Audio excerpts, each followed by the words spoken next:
Others said, how can a man that is a sinner do such miracles?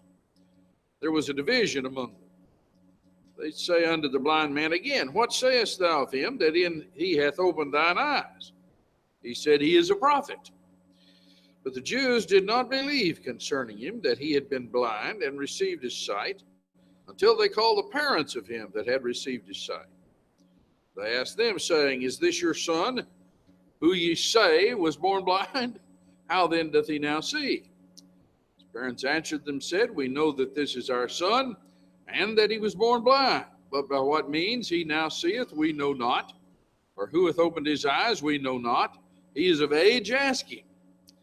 He shall speak for himself. These words spake the parents, because they feared the Jews. For the Jews had agreed already that if any man did confess that he was Christ, he should be put out of the synagogue. Therefore said his parents, he is of age, ask him. Then again called they the man that was blind, and said unto him, give God the praise. We know that this man is a sinner. He answered and said, whether he be a sinner or no, I know not. One thing I know, that whereas I was blind, now I see. Then said they to him again, what did he to thee? How opened he thine eyes? He answered them, I've told you already, and ye did not hear. Wherefore would you hear it again? Will ye also be his disciples? Then they reviled him and said, thou art his disciple, but we are Moses' disciples. We know that God spake unto Moses, after this fellow, we know not from whence he is. The man answered and said unto them, why, herein is a marvelous thing, that ye know not from whence he is, and yet he hath opened mine eyes. And we know that God heareth not sinners, but if any man be a worshipper of God, and doeth his will, him he heareth. Since the world began, was it not heard that any man opened the eyes of one that was born blind? If this man were not of God, he would do nothing. Then they answered and said unto him, thou wast altogether born in sins, and dost thou teach us? And they cast him out. Jesus heard that they had cast him out, and when he had found him, he said unto him, dost thou believe on the Son of God? He answered and said, who is he, Lord, that I might believe on him? Jesus said unto him, thou hast both seen him, and it is he that talketh with thee. He said, Lord, I believe, and he worshipped him.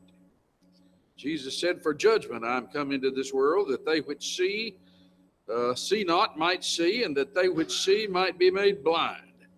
Some of the Pharisees which were with him heard these words, and said unto him, are we blind also? Jesus said unto them, if ye were blind, ye should have no sin. Now ye say, we see, therefore your sin remains. Now I see is the title of this lesson in John 9.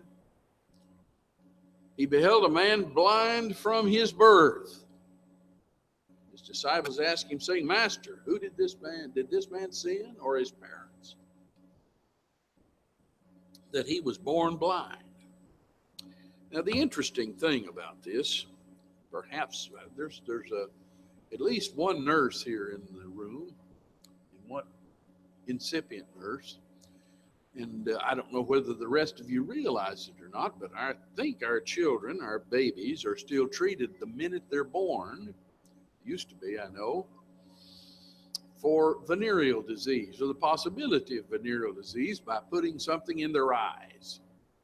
Because if that venereal disease existed in the parents or other disease, the children could be blinded. And these folks knew that. They didn't know the cure, they didn't know whatever, but they knew that oftentimes the child was born blind, and they suspected venereal disease in those cases. And so the question asked here, did this man sin, or his parents, that he was born blind? Well, so we asked the question, did he sin possibly before he was born? In Matthew 5, the Lord said, love your enemies, bless them that curse you, do good to them that hate you, and pray for them which despitefully use you and persecute you. Why? That ye may be the children of your Father, which is in heaven. For he maketh his sun to rise on the evil and the good, and sendeth rain on the just and the unjust. This man wasn't being punished for some sin that he committed. before he was born. In Romans 9, verse 11, speaking of a set of twins, he says, the children being not yet born, neither having done any good or evil, that the purpose of God, according to election, might stand. Children haven't done any good or evil. They're neither saved nor lost. They are safe in God's hands. And so they hadn't sinned. Well, maybe his ancestors sinned, and he's being held guilty for that. Ezekiel, the 18th chapter says, the soul that sinneth, it shall die. The son shall not bear the iniquity of the father. Well, you know, that's a good thing, isn't it? That rules out my dad. That rules out my grandfathers. That rules out Adam, for that matter. I didn't inherit anything from my ancestors except my genetic makeup. I certainly didn't inherit their sins and the guilt of their sins. You might notice another passage or two that talks about it. Matthew 18 and verses 2 through 3. Jesus called a little child unto him and set him in the midst of them and said, verily I say unto you, except ye be converted and become as little children, ye shall not enter into the kingdom of heaven.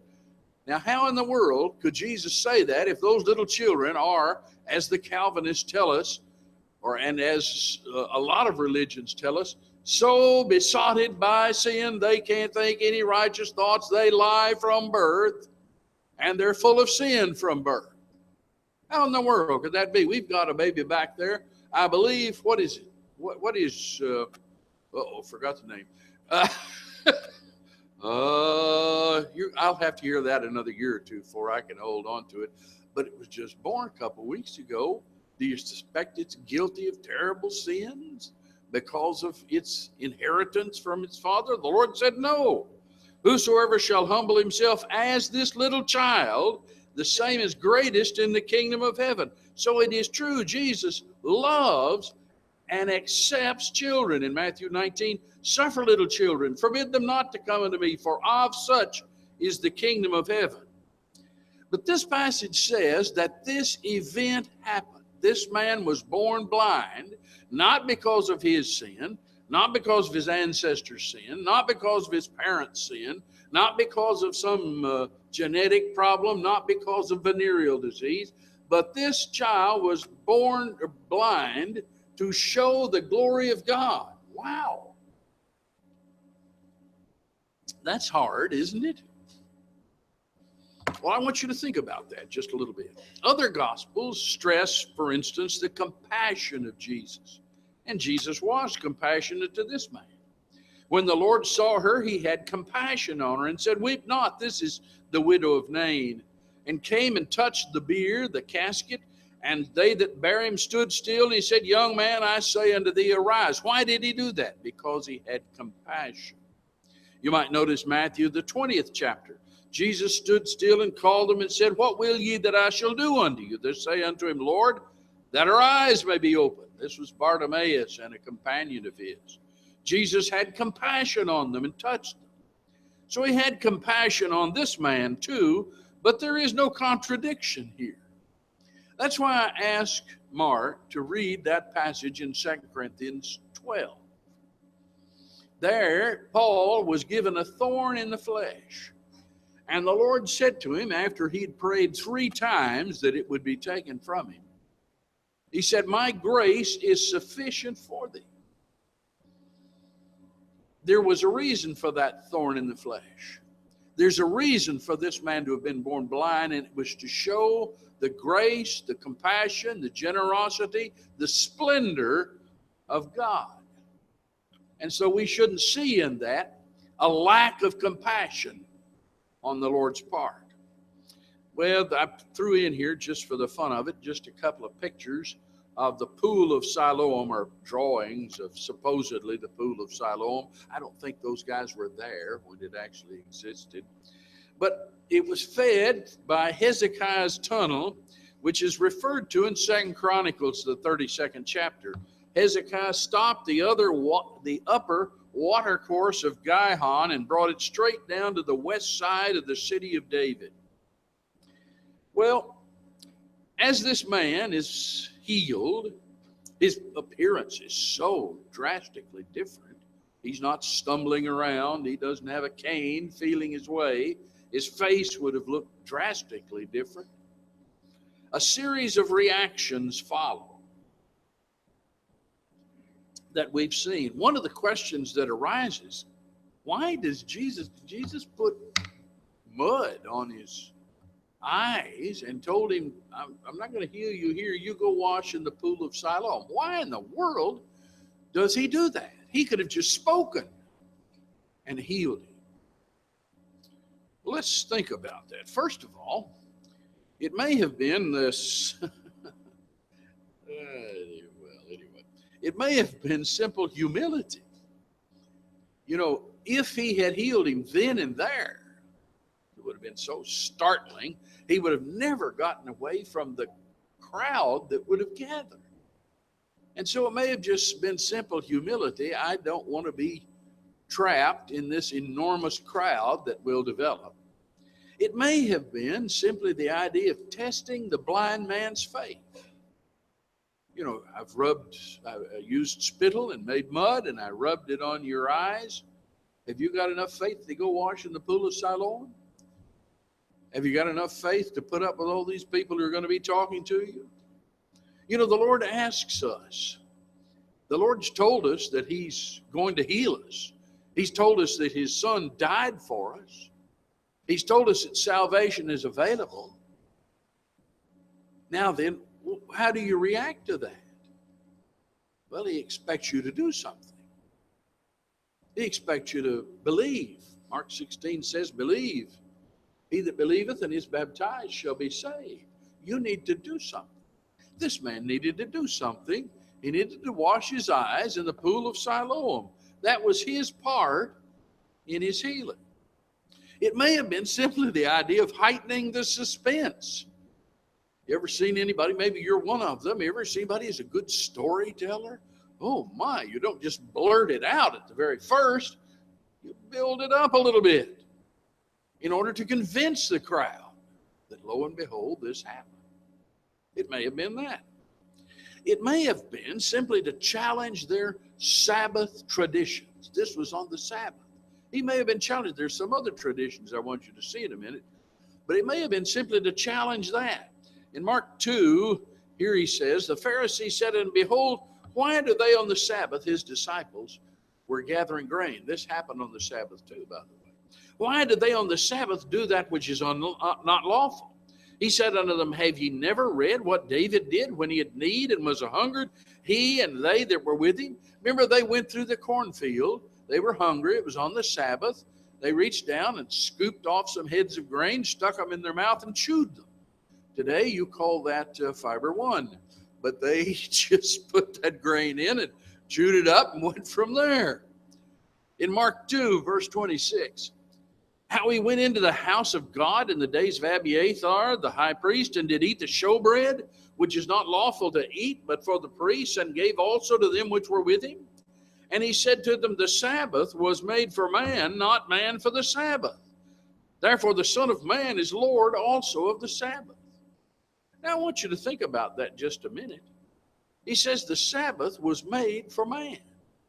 You know, a lot of times people, and that's what I think the Lord is saying to them, don't you have any compassion?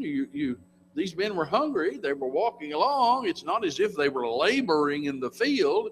They got a handful of grain. He said, do you think that man was created to observe the Sabbath? No. The Sabbath was created for the benefit of man, for his rest, and perhaps this incidental thing is not the labor that is conveyed in the law. They had created, you know, that you can only walk so far, you can only write so much, and so forth. All of that by their traditions. And so the Lord may have been trying to challenge some of those. You might look just a little bit at the man with the withered hand who also was healed on the Sabbath. In Mark 3, he entered again into the synagogue, and there was a man there which had a withered hand, and they watched him, whether he would heal on the Sabbath day, that they might accuse him. And he said unto the man which had the withered hand, stand forth. And then he began asking them some questions, if you remember. He said, is it lawful to do good on the Sabbath days or to do evil? To save life or to kill? But they held their peace. Well, you know, there's another case, I think, where Jesus was trying to teach them a lesson or two about the Sabbath. And they don't talk too much about the Sabbath because they've had these run-ins with him before. When he had looked round about on them with anger, being grieved for the hardness of their hearts, he saith unto the man, stretch forth thine hand. This is one of the two occasions that I know of the Bible indicates that Jesus was angry. Can you imagine dealing with men who wouldn't even let you heal a man with a withered hand, or would have complained if you healed a man born blind? He stretched it out, and his hand was restored whole as the other. And as the Pharisees went forth, and straightway took counsel with the Herodians against him, how they might destroy him. Well, so it might have been to challenge Sabbath traditions. Jesus, the Bible says, he healed this man by making clay. Did you realize to fasten spittle on a man's face was forbidden by the Jews as a cure? This was denied in their Mishnah. And so it was not only the Sabbath that he was defying, it was their tradition that you couldn't do this. You couldn't make clay of spittle and rub it on a fellow's face and try to heal him that way. So he was defying that as well. Well, his neighbors reacted to this. My goodness, you remember what they said? They said, is this you? Are you sure this is the guy? He lived next door, but he doesn't look any. Is this the guy that was begging? He doesn't look any. He looks completely different.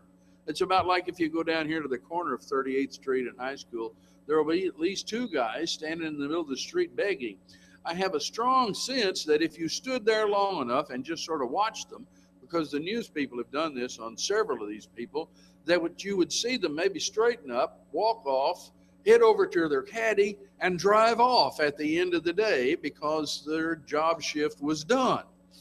But anyway, the neighbors are going, he looks completely different. The Pharisees are beginning to fuss. His parents say, well, we know it's our son and we know he was blind, but we're not going any further than that. And the man himself comments. And here's some of their reactions. Here's the neighbors. The neighbors said, they which before had seen him that he was blind said, is not he that sat and begged? Some said, this is he. Others said, it's like him. He had violated their tradition. The Pharisees asked him how he received sight. He said unto them, he put clay on my eyes, and I washed and do see.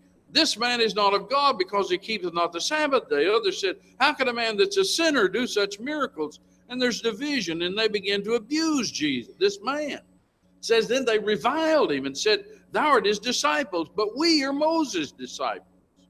They finally began to resort to insults. Thou wast altogether born in sins, and dost thou teach us? And they cast him out of the synagogue. But then they went a little bit further. They threatened him. They cast him out. They threatened him. In addition, the parents, well, he really is our son. He was born blind, but we know this is our son. I love their response. We know this is our son, and we know that he was born blind. Okay. They're not going any further. He really is our son. He was really blind.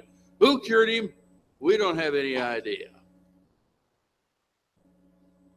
He's old enough. Ask him. It says, but by what means he now seeth we know not, or who hath opened his eyes we know not. He is of age. Ask him. He shall speak for himself. Well, that's what they said. He's really our son. We don't know who cured him. He's old enough. Ask him. They feared human authority. They could have been cast out of the synagogue. The threat existed. They could have been cast out. These words spake his parents because they feared the Jews, for the Jews had agreed already that if any man did confess him that he was Christ, he should be put out of the synagogue. Therefore, they said, he is of age, ask him. In John 12, nevertheless, among the chief rulers also many believed on him, but because of the Pharisees, they didn't confess him. lest they should be put out of the synagogue. Do you realize there were 3 ways to be cast out of the synagogue? One is nezepha, that would last 30 days. You sort of got a suspension. You know, like the coach down there for the Louisville basketball team the other day. He got a suspension. Anyway, I have comments about that, but they don't belong here. A 30-day suspension from the synagogue, and that was a concern to religious people. The other type was nedui, which was 30 days and an additional 30 days, so a 60-day period. And in addition, in order to have that, you had to sit on the ground and mourn. You couldn't shave. You couldn't bathe. 60 days. Yes, sir. Everybody would know who you were. You couldn't be with 10 men. You couldn't be with as many as 10 men, but you could study one-on-one if somebody could stand to get that close to you. You couldn't come any nearer anybody than 6 feet. After 60 days, nobody would want to be closer than 6 feet. But in addition, you couldn't have a funeral. You couldn't attend a funeral. You couldn't mourn. They would throw stones at your coffin if you died during this period. It would be kind of a different funeral than you normally see. And the third was cherem, which was an indefinite period. They just threw you out of the synagogue. You couldn't be there, and you were dealt with as if you were dead. In other words, nobody talked to you, or if they did, they'd turn their back and pretend to be talking to somebody else, or they'd talk to the person next to you. And, that gets irritating after a year or two of that. Everybody treating you as if you didn't exist and were dead. That's what this meant. So, finally, the reaction of the man himself. How does he react? He says, they said therefore unto him, how were thine eyes opened? He said, a man that is called Jesus made clay, anointed mine eyes, and said to me, go to the pool of Siloam and wash. And I went and washed, and I received sight. Simple enough. He was a man. This is in here because he was a man. This is a line from Julius Caesar, Shakespeare's Caesar. Act 5, Scene 4, if you want.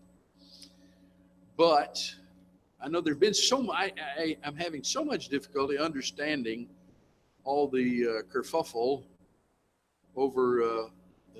I think it's dishonorable that they're putting our president in Julius Caesar in New York and stabbing him all over the stage. But do you remember the rest? Have you read Julius Caesar? Do you remember the rest of the play?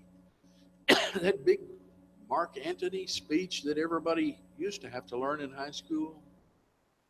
He didn't come to praise Caesar. He came to bury him, and he spends that beautiful speech eulogizing Caesar, and all the conspirators against Caesar are all killed in the play, and so forth. I don't quite understand what they're trying to do, but this is what Antony says. He says this was the noblest Roman of them all.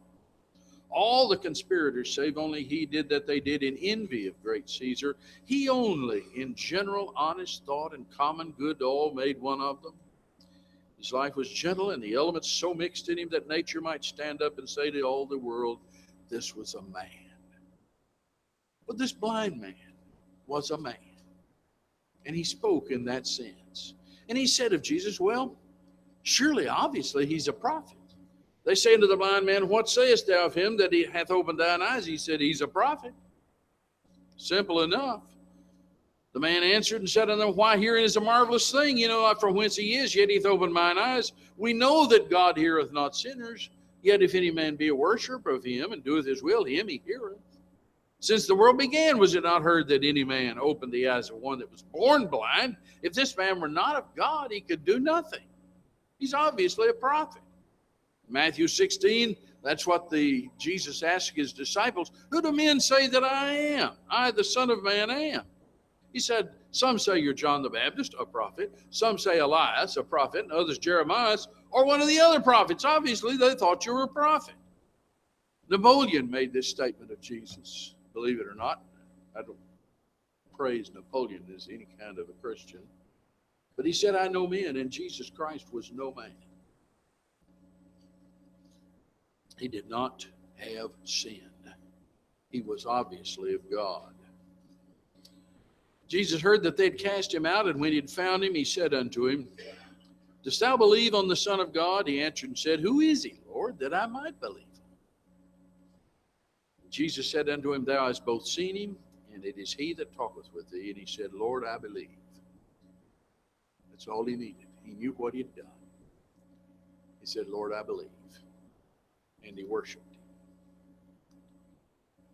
In Matthew 16, he asked his disciples again, Whom say ye that I am? And Peter answered, said, Thou art the Christ, the Son of the living God.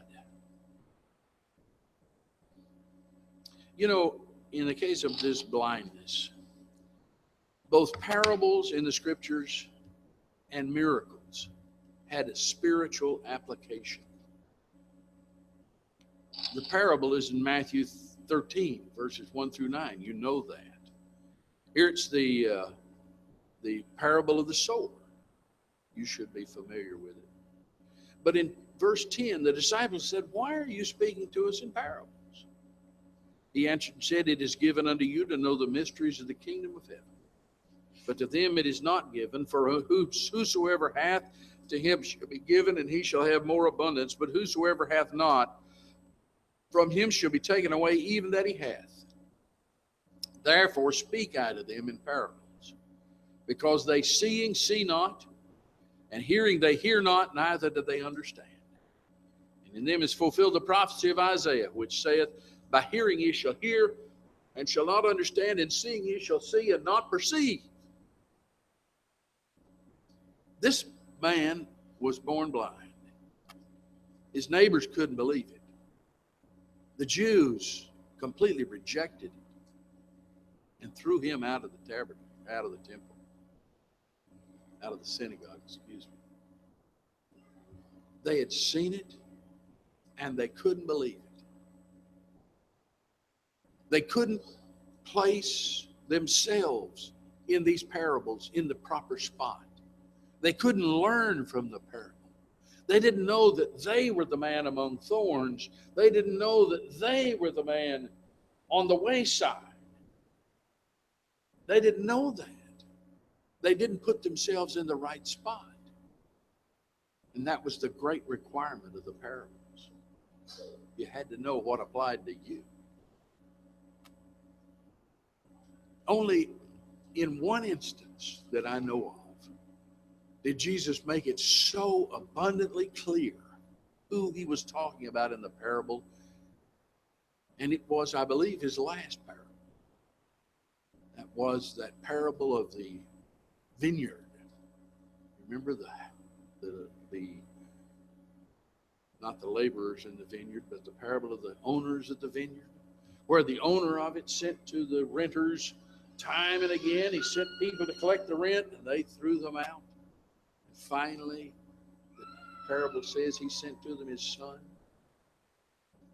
and they killed him. The Jews couldn't escape that. But that's the great problem with the parables, is putting yourself in the right spot to see the spiritual application. Well, the miracles had the same sort of application. And that's what Jesus is saying. You remember, write down, did you remember reading it with me in John 9? He said, For judgment I am come into this world, and that they which see might not see, and that they which see might be made blind. Same thing he said about the parables.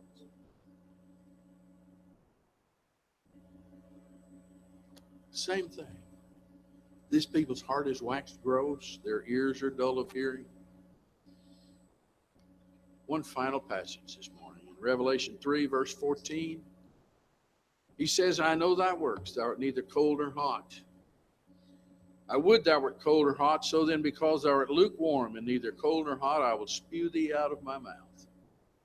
Because thou sayest, I am rich and increased with goods and have need of nothing, And knowest not that thou art wretched and miserable and poor and blind and naked? Jesus says, I came so that you could truly see.